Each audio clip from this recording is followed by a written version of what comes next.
Okay, it's time. Be ready to pull the covers up over your head and make sure you're not alone. It is time to finally meet Sammy Terry.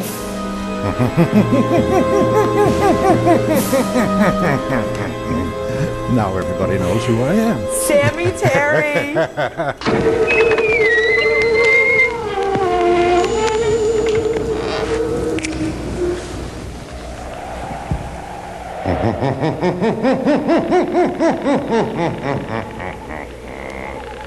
Good evening. I am delighted you could be here this evening. And as hostess, we're going to have a very good friend of mine who should be walking in by now. And here she is, Miss Wilhelmina. That was a very hectic 2 weeks because Art Hook was a program director, and he purchased just as soon as it came on the market, he purchased what they call the shock package of movies. And this was the old original horror movies, the Karloffs and the Bela Lugosi's and the Mummy and the Frankensteins, the Wolfman and so on. And the day that they signed the contract and mailed it back to Hollywood, Bernie Sowers, who was just a salesman then, he later ended up owning part of the station and doing all sorts of things, but he went out and he came back in that afternoon and he says, "Hey, I just sold a half sponsorship of Shock Theater. It goes on the air in 2 weeks." We didn't have a complete list of the titles. We had absolutely no artwork, no pictures, no storylines, no nothing. And at that time, there were only about 30 of us in the station. So we were all doing many different things, and I was a producer, director, announcer, and I was doing all the on-the-air promotion. And the fellow who was doing Noah Miller, who, God rest his soul, has been dead for a number of years now, but he was doing the print. I put a voice with some music for the promotions, and as soon as I finished the tape, and all we had then was audio tape, there was no videotape then. This was still in the days of black and white, live, down and dirty. And Bernie took the tape down to the sponsor and said, "Hey, listen to this. This is how we're going to promote your show." The sponsor took one listen to it and he says, "I want him to introduce my commercials." Oh, fine. By this time, there was only about 10 days left before the first show. And we didn't have a name, we didn't have a character, we didn't have a show. So we threw it together. Bernie's wife, Lou, sewed my first cowl. I had a black windbreaker that I put on backwards. And we had a great big coffee table that was, it looked horrible, but it was a great big coffee table that we put down on the floor. We had a broken lamp in the form of a rooster, and that was on the center of the table. And then we took some lath and made a picture window frame behind me. I sat on the floor with my legs underneath the table, and that's how we did the first shows for, a number of weeks. And of course, by that time, we came up to about we were 3-4 days before airtime. Still didn't have a name. We kept talking about it and one thing and another, and finally we came up with Sammy Terry. The name for the show was easy, Shock Theater, because it was a shock package. And so we came in, and Art Hook, who was program director, he had done some things with theater makeup and so on, so he spent hours in here in the studio doing makeup on my face, trying to come up with some kind of a face that, and none of them would look right on camera. Finally, we got things down to the day before we went on the air, but we still didn't have a script. And so the way we did the script was that I came on. It was easy to introduce the movie. I think the first movie we had in the series was The Mummy. And that's one of my favorites, and I know the storyline, and so it was easy to introduce the movie. But then I had to do a bit to introduce the sponsor's commercial on every commercial rollout in the show. So while the people were watching the movie, the crew and I were sitting around dreaming up what I was going to do next. And that's the way that's the way the show got started, and it went for several weeks, and finally got around to the point where I guess it was about maybe 3 months later, after the show had been on the air, that we finally got around to having a written script with cue cards and all of that kind of thing. But up until then, why, it was strictly ad lib, literally off the seat of my pants on the floor with my legs under the table. And I can't remember how long it was before we finally got a coffin and actually had a set.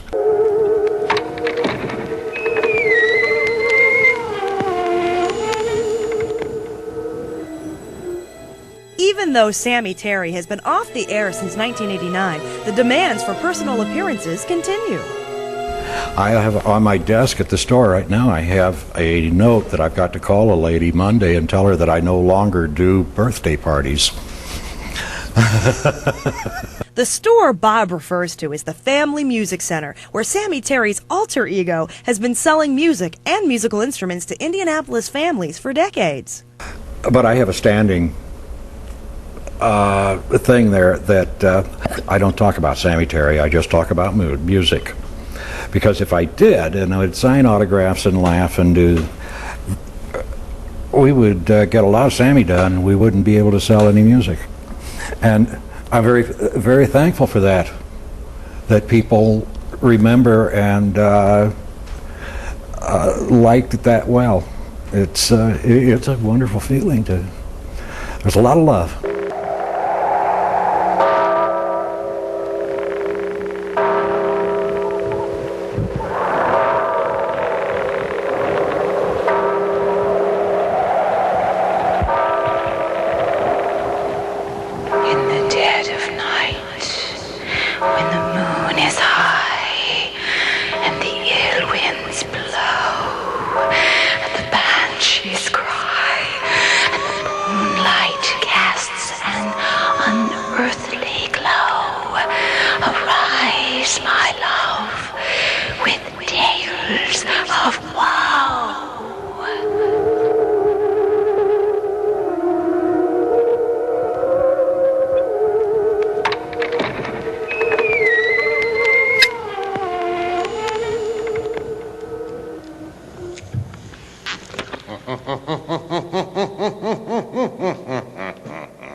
Good evening.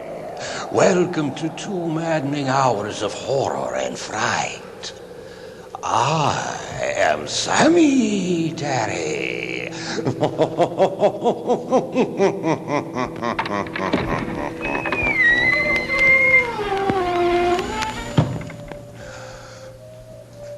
Every night is forbidding in black.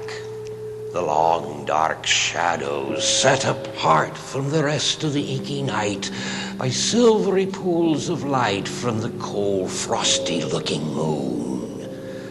And on certain evenings such as this, your mind can stray from the path of reality and lead you into a maze of suspicion and fear.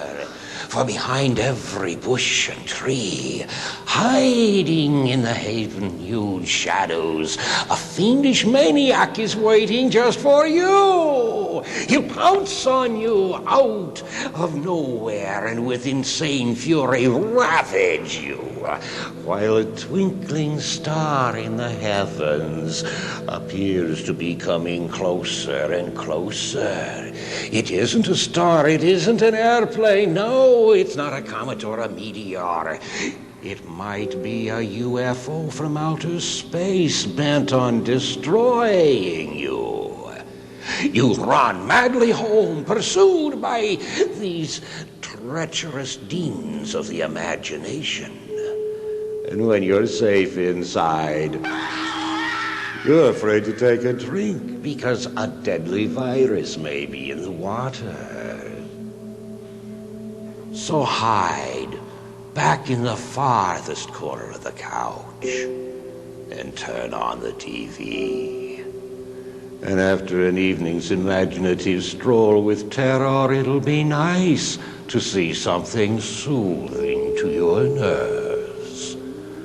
Something like my tale of terror tonight.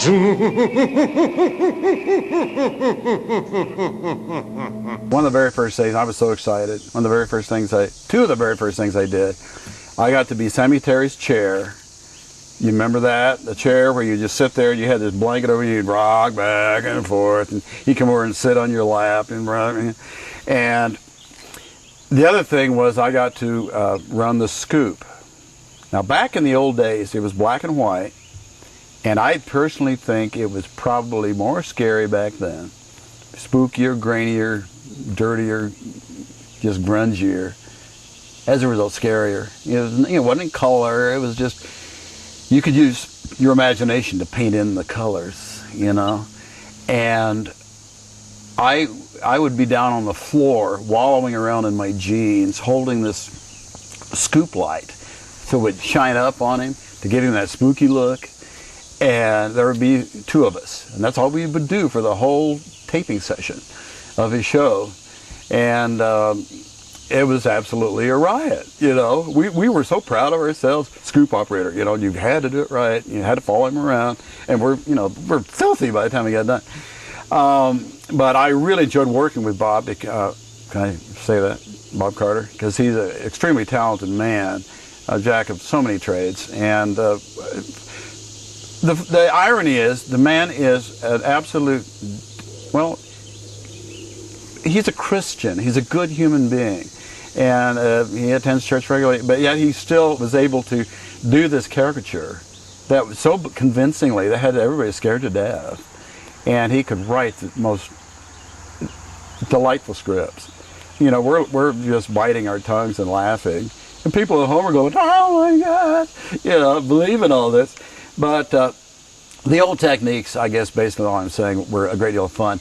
Then as technique and computers and all that came into being, and special effects, then we were able to actually do more, graphically more things, and slicker, and that's what the public wanted, slickness. And we had a great deal of fun with it. I mean, we could make him disappear and do all the stuff we couldn't do in the old days. Or if we did it was very difficult. You had to do tape upon tape, and split screen and all that, if you could do it. When I directed the show, I always signed my name at the very end with the Chiron generator. I always said directed by Cowboy Boob. And Carter started calling me Cowboy Boob, Boob. Well, ever since then, even now, I'll go out somewhere to do a personal appearance at, someplace, school, or even at a nursing home a while back. Somebody said, did you know that Sammy Terry used to call you Cowboy Boob, and they had it at the end of the show, Cowboy Boob, and I said, gee, really? Gosh, I didn't know that. And I was the guy that put it in there in the first place.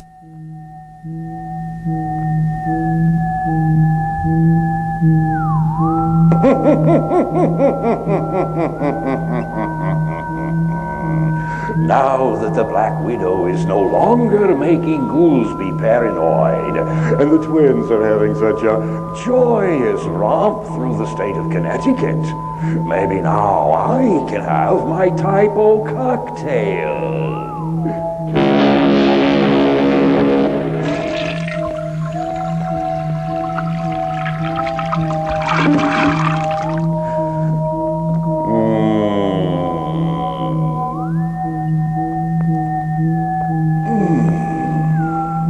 Oh, 11-year-old twins can be so much fun.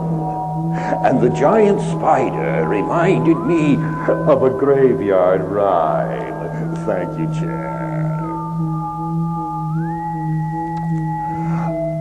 Little Miss Muffet sat on a tuffet, eating her curds and whey, when along came a spider and sat down beside her.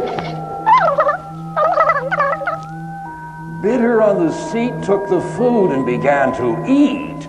George, that's not the way it goes. Oh, it went real fine when you did it. You got to the bottom of the issue. That was real good, George. Oh, you're glad someone appreciates your talents, George. But I have a better rhyme. Oh, Skull, you do. What is it? Mary, Mary, quite contrary. Oh, I like contrary people. Yes, George, they're so irascible. Shut up, so I can continue. Oh, I'm very sorry, Skull. George is sorry, too. I'm sorry I ever started. Yes, George, we'll be quiet. Don't bet on it. Mary, Mary, quite contrary, how does your garden grow? With broken skulls and decaying bones all laid out in a row. Why, Skull, that would be perfect for spring planting.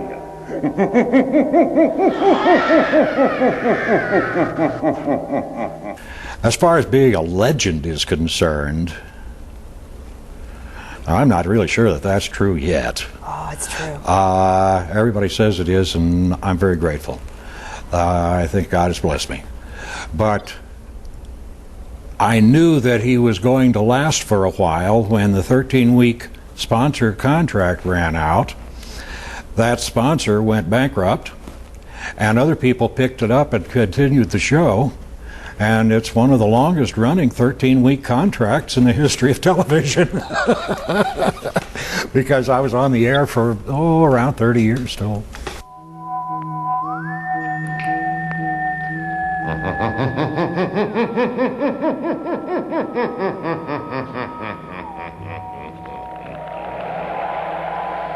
The cemetery, so peaceful and quiet. The tombstones, so neat and grotesque in the night, with their shadows and threatening shapes, just perfect to give you a fright. But what is better is when the world has gone to rest, the spirits, ever so slowly, come up out of the ground. And when they have risen through those 6 deadly feet of earth, they're released from their tombs and free to roam. Perhaps they're coming to your home to make things go bump in the night. Or maybe they're out on the town.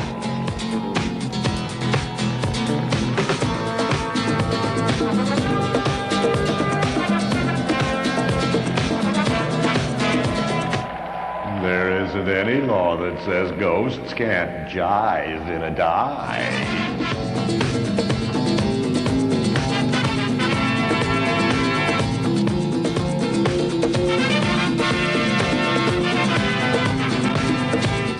But all too soon, the moon sinks in the western sky, and the light of day is on its way. This means the spirits of the city of eternal rest must return to their earthen homes, back down into the crusty soil, past the tunnels and mazes of ants and worms, beyond the depths of the mole and weasel, into the inky blackness of clay and rock, where the vicissitudes of life on earth go past without a shake or shock.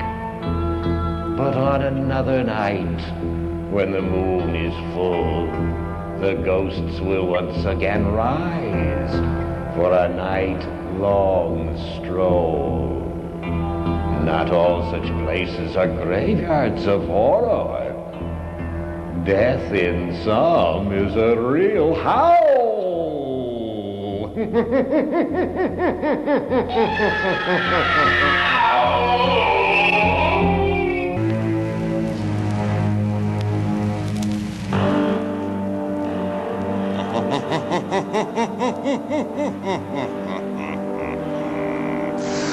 all of that, are you sure you'll be able to sleep the rest of this night? I doubt it.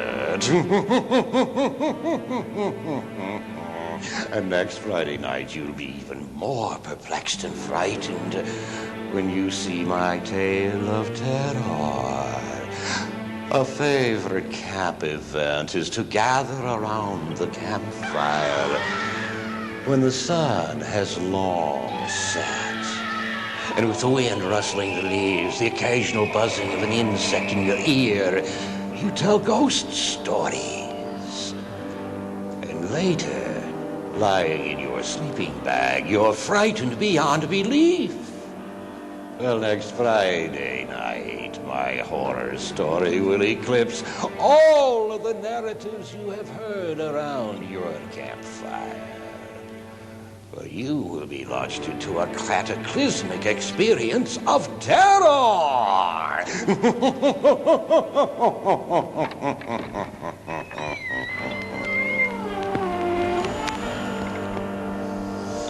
Until we meet again, many pleasant nightmares.